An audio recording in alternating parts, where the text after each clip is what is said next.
Alors maintenant qu'on a vu comment faire une chaîne de méthodes, eh bien on va enlever tout ça et on va voir qu'on peut hériter ou plutôt créer des sous-classes. Créer des sous-classes, donc comment on va faire ça?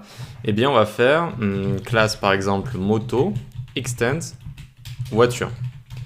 Alors, on imagine voilà, qu'on a envie de garder en fait les mêmes propriétés ici.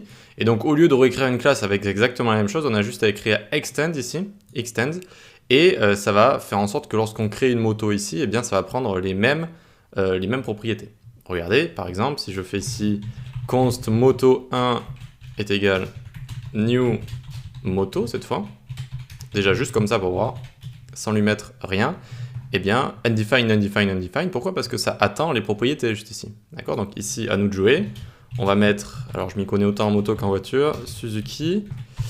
Qu'est-ce qu'on pourrait mettre d'autre? Donc après, oui, de toute façon, on a juste la date ici, 2012 par exemple, et une option, par exemple, elle est de couleur verte, on va dire. Ok?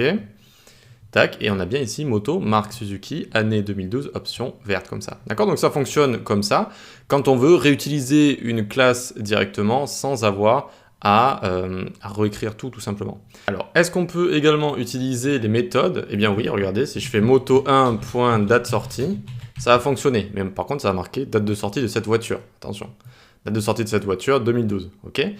Est-ce qu'on peut créer nos propres méthodes dans une classe qui étend une autre classe? Oui, on peut. On peut, et on vient ici, par exemple, créer une méthode assurance. On imagine qu'on prend une assurance, par exemple, tac. Et ici, on peut écrire « vous avez pris une assurance ». Tac, et voyons voir. Je vais tester moto1.assurance, tac. Et ici, tadam, on a bien « vous avez pris une assurance ». Alors que, évidemment, si j'écris voiture.assurance, ça ne va pas fonctionner.